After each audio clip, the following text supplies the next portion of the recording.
के नाते 2,30,000 जो कोयला के मजदूर हैं उनके द्वारा जो प्रबंधन के द्वारा पिठाराघात करने का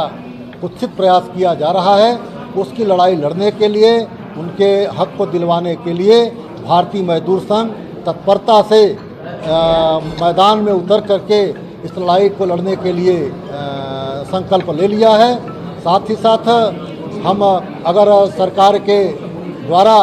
ये जो निर्णय उनके द्वारा मिल करके और ट्रेड यूनियन के द्वारा जो ये तय किया गया है, उस पर उनकी भी जिम्मेदारी बनती है कि वो जहाँ से भी हो जो समझौता हुआ है उस समझौता को जारी रखें। यदि वो ऐसा नहीं करते हैं तो सारे जो 5 सेंट्रल ट्रेड यूनियन है उनके द्वारा ये तय किया गया है कि हम पूरे देश में कोयला उद्योग को 5, 6, 7 अक्टूबर को कोयला उत्पादन बंद करेंगे और उत्पादन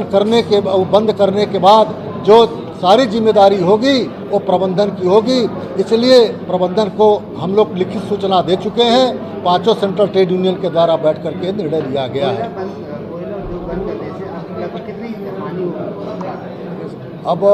हानि जो होगी उसकी आंकड़ा तो वो लगाएंगे, उसकी आंकड़ा हम नहीं दे सकते हैं, लेकिन हम जो 2,30,000 कर्मचारी हैं वो 2,30,000 कर्मचारी मैदान में उतर करके अपने हक की लड़ाई लड़ने के लिए किसी भी स्तर पे वो जा सकते हैं। अशोक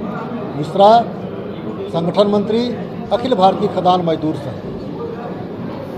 अभी वर्तमान समय में कोल इंडिया लिमिटेड और SCCL सिंगरौली पूरे देश में कोयले की आपूर्ति करती है और जिससे कि पूरे देश में राष्ट्र की ऊर्जा की जो ज़रूरत होती है पूरी होती है। अभी वर्तमान में बहुत ही सौहार्दपूर्ण वातावरण में अधिकारियों का 10 साल वेतन समझौता होता था और कर्मचारियों का 5 साल का, लेकिन अधिकारी वर्ग 2017 में जब उनका वेतन समझौता लागू हुआ था, उन्होंने जो मांगा था और जो उनको मिला उसका कर्मचारियों ने स्वागत किया, कोई विरोध नहीं किया। और जब कर्मचारियों का समझौता 2021 जुलाई से जो ड्यू था अभी संपन्न हुआ है, तो उसको लेकर के उन्होंने तमाम तरह के व्यवधान उत्पन्न करने का प्रयास किया कोल इंडिया स्तर से। जी, मूलभूत आवश्यकता है कि फिर इसके बाद कोल इंडिया स्तर पे कार्यरत 5 श्रम संघ रांची में बैठक करके इन्होंने निर्णय लिया है कि यदि हमारे 2.5 लाख कर्मचारियों का जो वेतन समझौता हुआ है उसमें रंच मात्र भी कमी करने का प्रयास किया गया, या जो पुनरीक्षित वेतनमान है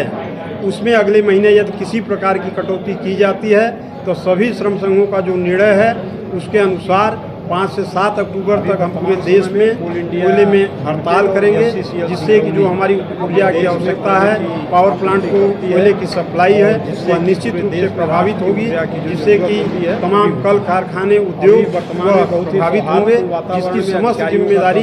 इस प्रक्रिया में व्यवधान डालने वाले जो अधिकारी वर्ग हैं उनकी जवाबदेही होगी। अधिकारियों के कारण यह निर्मित हुई है जो कि लागू नहीं करना चाहिए। और तब तक हम लोग और पूरे कोल इंडिया के किसी भी फोरम पर जो अधिकारी हैं उनके साथ कोई भी फोरम हम लोग साझा नहीं करेंगे। सारे फोरम का सारे ट्रेड यूनियन मिलकर के बहिष्कार करेंगे। अभी संपन्न हुआ है अरुण कुमार दुबे, उसको लेकर के उन्होंने कोयला तमाम तरह के व्यवधान उत्पन्न करने का प्रयास किया।